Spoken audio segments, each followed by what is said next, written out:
Estônia, Letônia e Lituânia são conhecidos coletivamente como Estados Bálticos. Você provavelmente já ouviu falar deles, especialmente se estiver assistindo meu conteúdo ou talvez tenha visto algo no noticiário de que a Rússia está tentando ganhar influência sobre um desses países.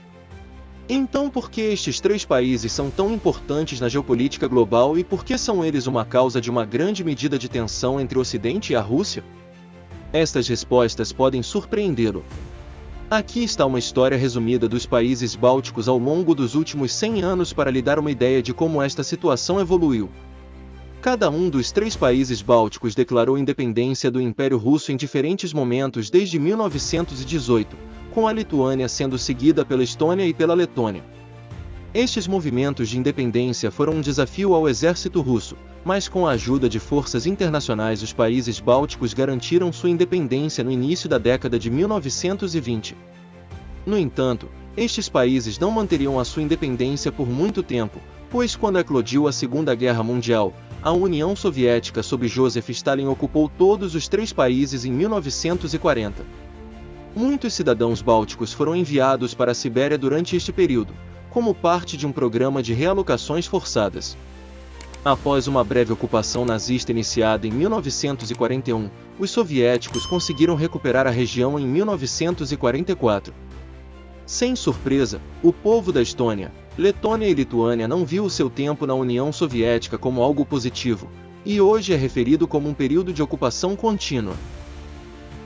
No início da década de 90, mais uma vez os estados bálticos teriam a oportunidade de ganhar a sua independência enquanto a União Soviética se desintegrava. A Lituânia restaurou a independência em 11 de março de 1990, a Estônia em 20 de agosto de 1991 e a Letônia em 21 de agosto de 1991. Desde então, os três países aderiram à aliança da OTAN e à União Europeia, ao mesmo tempo, no ano de 2004. Isto fazia parte de um objetivo destes países de se reintegrarem com o Ocidente em termos de economia, aliança militar e cultura. Até agora isto teve sucesso, pois os três estados bálticos têm um desempenho muito melhor em termos de produto interno bruto per capita, índice de desenvolvimento humano e padrão de vida, entre outros índices, do que todos os outros estados pós-soviéticos e os seus antigos satélites. Conheça o e-book Tudo o que você precisa saber sobre geopolítica. Link na descrição deste vídeo.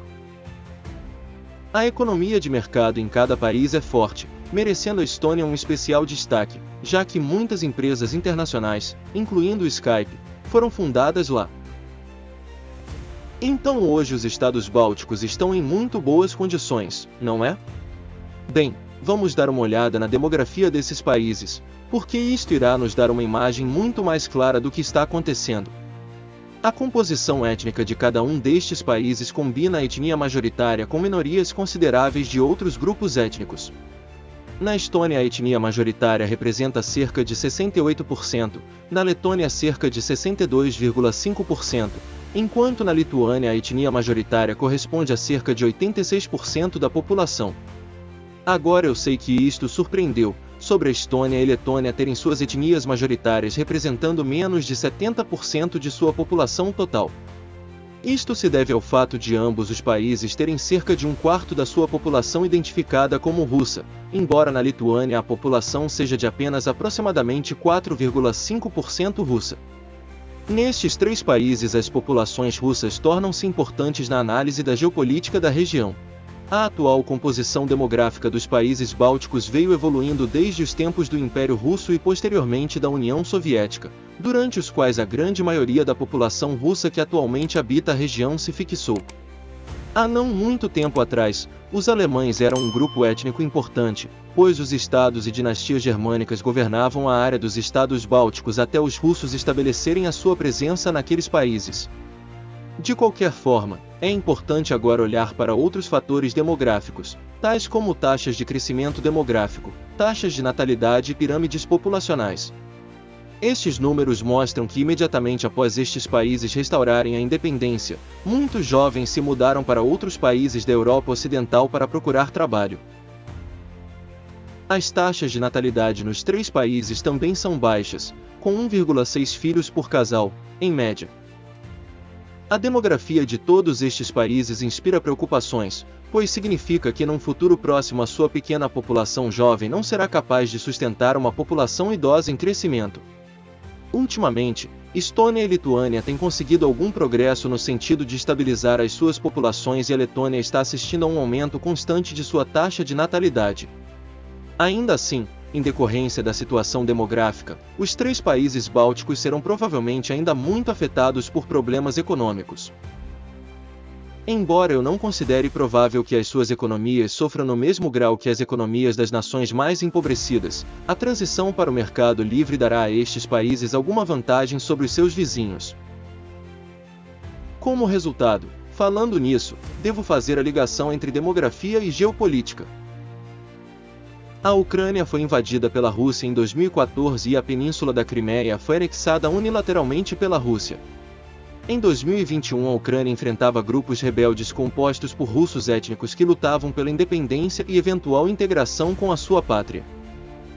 A invasão da Ucrânia pela Rússia em 2022, ou oficialmente pelo governo russo como a Operação Militar Especial na Ucrânia, foi uma invasão militar em larga escala lançada pela Rússia contra a Ucrânia, um de seus países vizinhos, a sudoeste, marcando uma escalada acentuada para um conflito que começou em 2014. Vários analistas chamaram a invasão de o maior confronto militar na Europa desde a Segunda Guerra Mundial. A guerra gerou uma enorme onda migratória da Ucrânia e da Rússia, além de uma crise alimentar global, aumento no preço dos combustíveis e inflação. Embora a Estônia, a Letônia e a Lituânia não tenham atualmente grupos rebeldes dentro das suas fronteiras e os seus governos sejam muito mais estáveis, seria algo assim tão impensável que a Rússia queira reintegrar todo o povo russo de volta à sua nação, com a intenção de resolver seus próprios problemas demográficos. Ou utilizar estas populações como pretexto para estender seu domínio sobre o Mar Báltico. Se a Rússia conseguirá ter sucesso nos seus objetivos nos países bálticos depende da vontade dos seus aliados na OTAN em defendê-los. Em todos os 3 países bálticos, especialmente a Estônia, existem bases militares da OTAN e dos Estados Unidos, uma vez que a região é muito estratégica no equilíbrio de poder entre o Ocidente e a Rússia. Estônia, Letônia e as etnias majoritárias da Lituânia prefeririam estar alinhadas com o Ocidente devido a ressentimentos históricos com a Rússia e por fazerem parte do Ocidente. O futuro dos países bálticos depende de quão disposta a Rússia esteja a expandir as suas fronteiras para sua diáspora nesta região e quão disposto o Ocidente esteja a defender seus aliados. Na geopolítica internacional estes aspectos não podem ser subestimados. Eles marcam outro ponto de discórdia entre os objetivos de consolidação democrática da Europa e a unificação étnica e cultural do povo russo. Não posso realmente dizer que uma guerra irá acontecer nos Estados Bálticos em breve, uma vez que os governos daqueles países têm se demonstrado estáveis. Não vejo uma grande facção armada pró-russa aparecendo em qualquer destes países, mas realmente só o tempo dirá. Bem, a gente segue pesquisando sobre os temas de geopolítica e defesa. Para não perder nenhum vídeo, não deixe de se inscrever no canal e ativar o sininho das notificações. Curta, comente e compartilhe. Um forte abraço e até o próximo vídeo.